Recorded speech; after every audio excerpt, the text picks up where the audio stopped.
pleasant day to all of you. This is Dr. Calbonero-Narciso, your subject teacher for the subject Strategic Management. In the previous video, we discussed already about the part 1 of Big Picture C lesson, and right now we will continue the discussion to complete this lesson in this video. Let us start by discussing mergers and acquisition. A merger occurs when two separate entities combine forces to create a new joint organization. Legally speaking, a merger requires two companies to consolidate into a new entity with a new ownership and management structure. Typically, mergers are done to reduce operational costs, expand into new markets, boost revenues and profits. And mergers are usually voluntary and involve companies that are roughly of the same size and scope. Example is the multi-million Uber-Grab merger. In an unprecedented move, ride-hailing rivals Uber and Grab combined their Southeast Asia operations for a multi-million-dollar deal in March. And by 2019, Uber was offline in all of its 8 locations in the region, including the Philippines, as if they were never pioneered the business in the country retaining. That is why Grab services na lang makikita natin. And then meanwhile, an acquisition refers to the takeover of one entity by another. A new company does not emerge. Instead, a smaller company is often consumed and ceases to exist, with its assets becoming part of the larger company. Acquisitions, sometimes called takeovers, generally carry a more negative connotation than mergers. As a result, acquiring companies may refer to an acquisition as a merger even though it's clearly a takeover. An acquisition takes place when one company takes over all of the operational management positions of another company. Acquisitions require large amount of cash, but the buyer's power is absolute.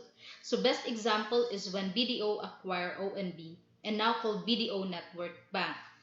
So in conclusion, the two companies involved to form a new enterprise. Like in Grab versus Uber, nawala ang Uber while retain ang Grab, but part of the services of Uber was incorporated in the system of Grab, consolidating the processes and services of each other.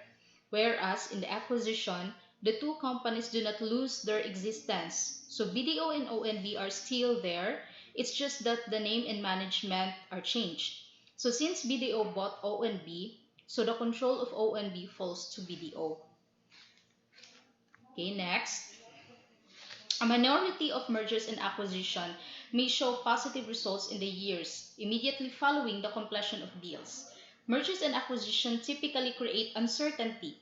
Top salespeople became recruitment targets for rivals, post-merger redundancies, damaged morale, and consumers are sensitive to signs that product or service quality is slipping, while restructuring and cost-cutting can boost short-term earnings. Longer-term progress is difficult if management is damaged by stagnates.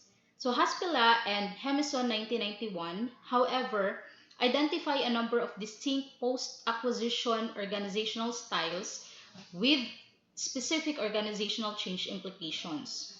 Their framework is based upon two key dimensions: the organizational autonomy and the strategic interdependence. The model provides guidance as to the optimal approach that should be adopted for a successful integration of an acquired firm. So it gives 4 approaches based on the 2 criteria which are needed. So strategic interdependence refers to the combined value created after acquisition, which should obviously be greater than the value of both the firms combined together. Value creation can be in many forms like increased resources, skills, or combined benefits, meaning checking each firm's best practices and not totally prevailing the buyer's business processes. Kasi there might be a good practices of Uber na wala sa Grab or vice versa. So part of merger discussion must be finding out the best practices to retain. Next is the organizational autonomy. So this factor refers to the amount of autonomy that must be retained by the acquiring firm.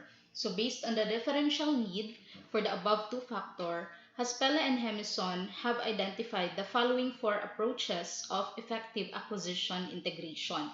So let us start by discussing the preservation. Here, the focus is to preserve the acquirer's autonomy and nurture the second firm under it.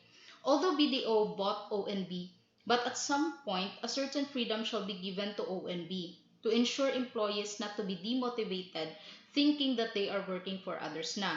So some loyal employees will always have a difficulty on adjusting to new management at first kasi rooted na yung culture and practices nila and it's not that easy to change.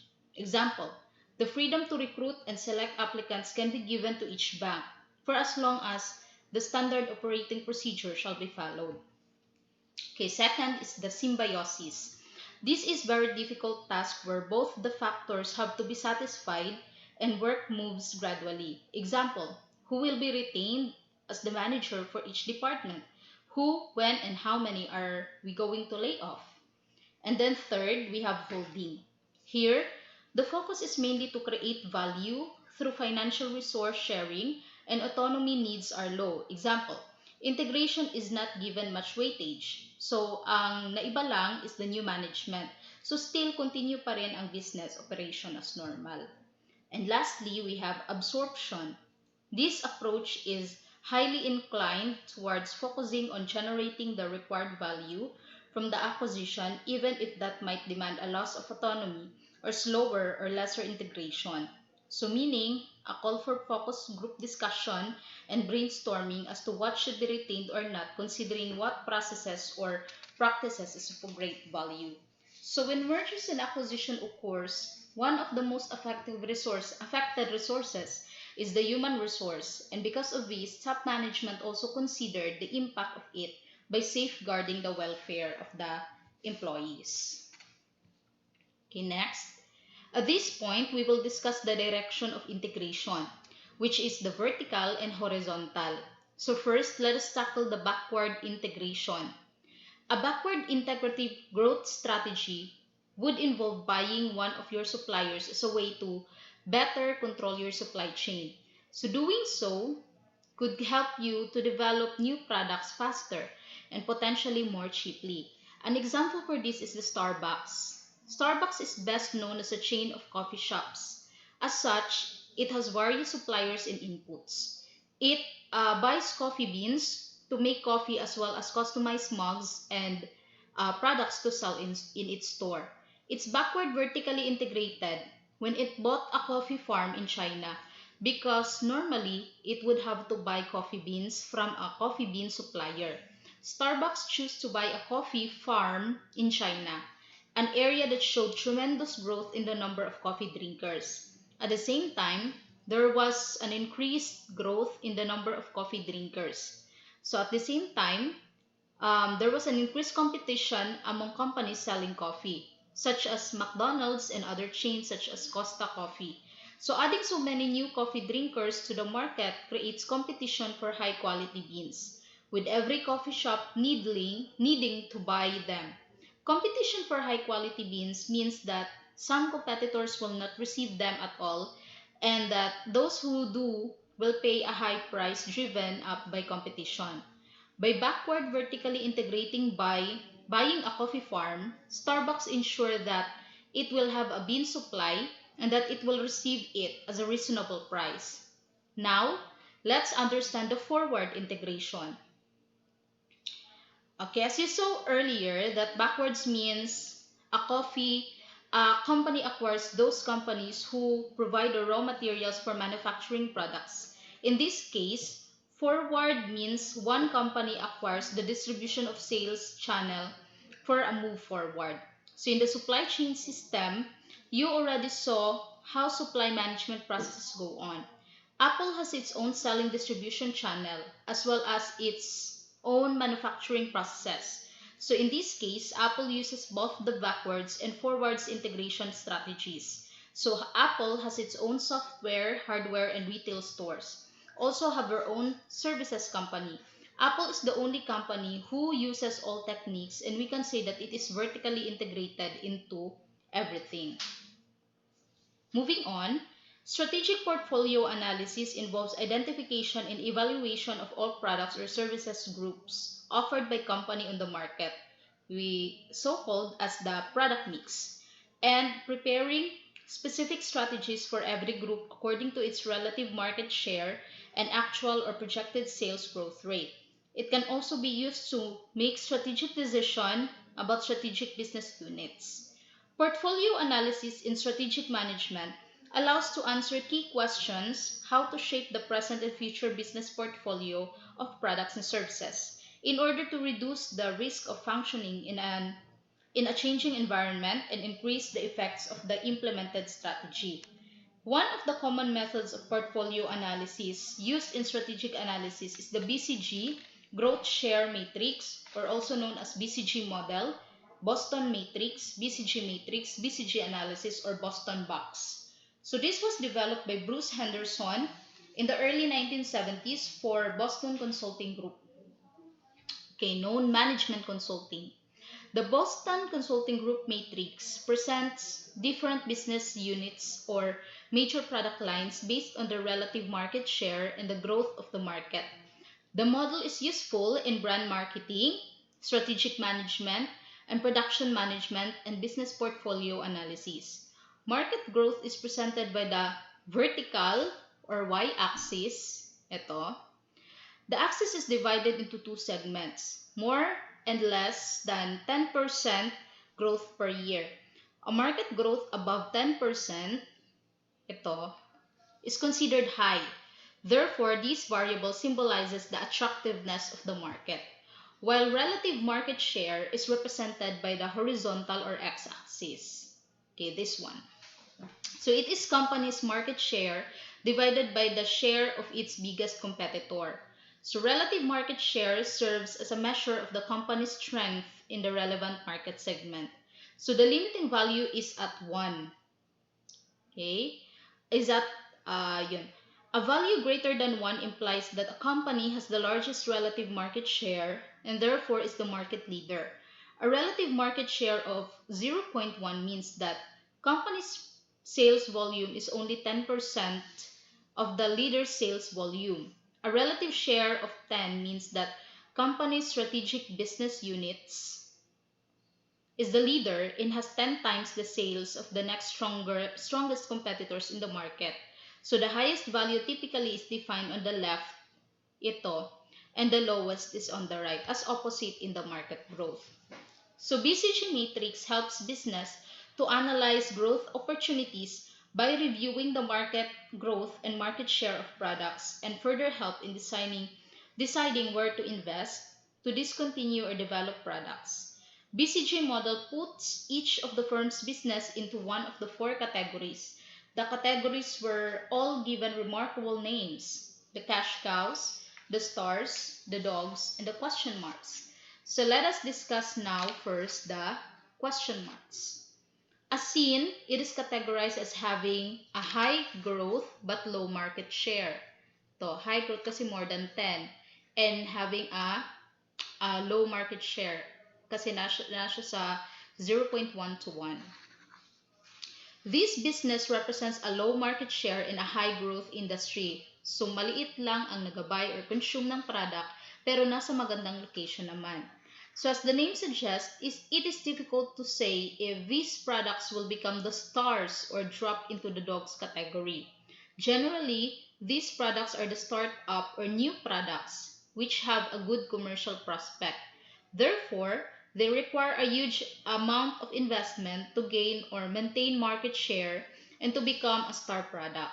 So no doubt, the market has growth opportunities, but these products have not succeeded to take benefits of these market opportunities to such an extent that they can be recognized as stars. Example for this is the Fanta, a Coca-Cola product, where the business units can be seen as a question mark, as the brand has not been able to gain widespread popularity similar to Coke. Therefore, the brand is losing its popularity. However, in some areas, it has been able to obtain a generous sales volume. So if ganitong setup, siguro rigorous marketing ad campaign is needed as well as marketing gimmicks para mag-increase ang product awareness. Okay, so next is the cash cows. This one.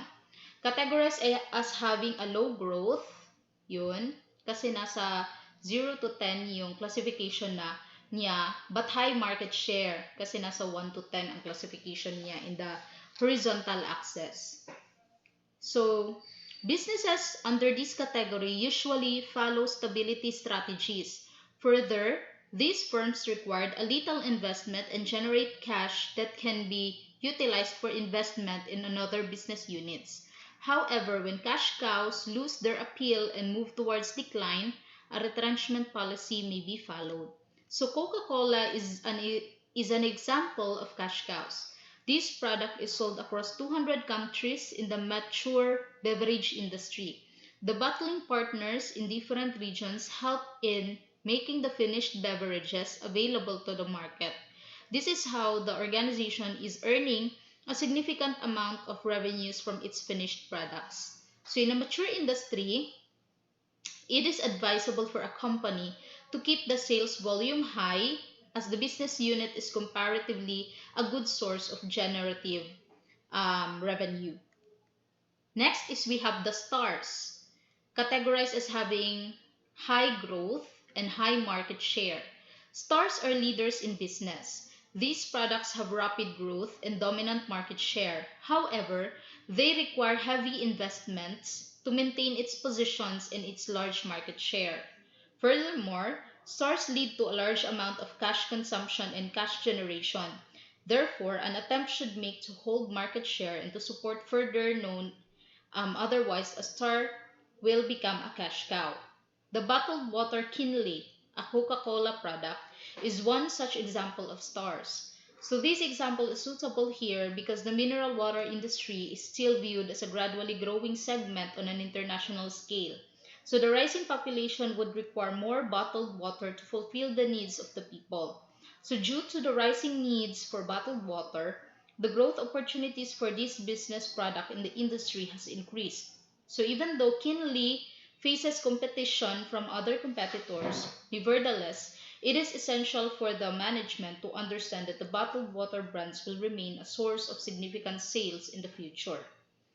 And finally, we have these dogs, categorized under low growth and low market share. Okay, so these firms have low market share due to poor quality, ineffective market, high cost, and many more reasons. They neither generate cash nor require a huge amount of cash. Due to low market share, these firms face cost disadvantage. Therefore, in such situation, managers need to decide whether the investment currently being spent on keeping these products alive could be spent on making something that would be more profitable.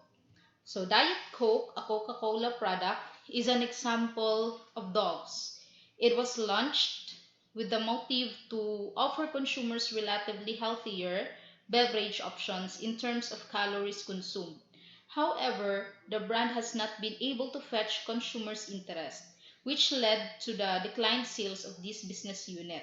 So the soda industry has been matured in recent years. Therefore, the growth prospects for new products are limited now.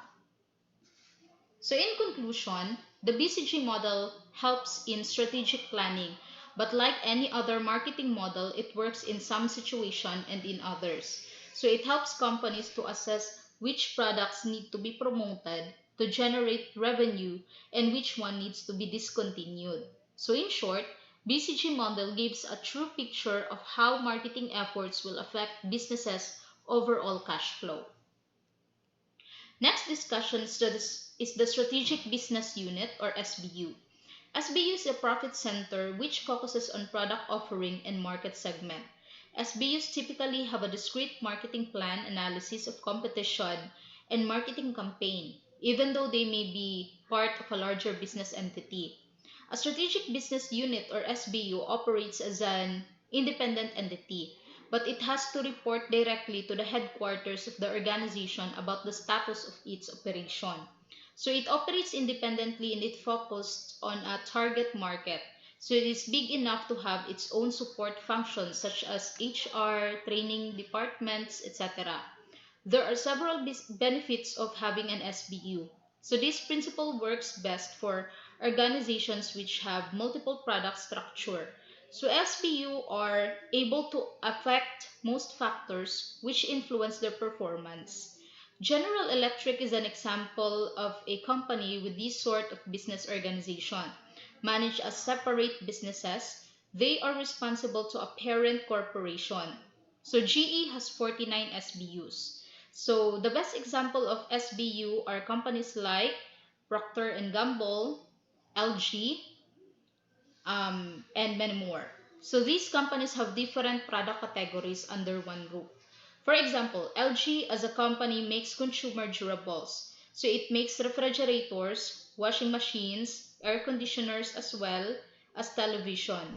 So these small units are formed as separate SBUs so that revenues, costs are as well as profits can be tracked independently once a unit is given an SBU status, so it can make its own decisions, investment, budgets, etc.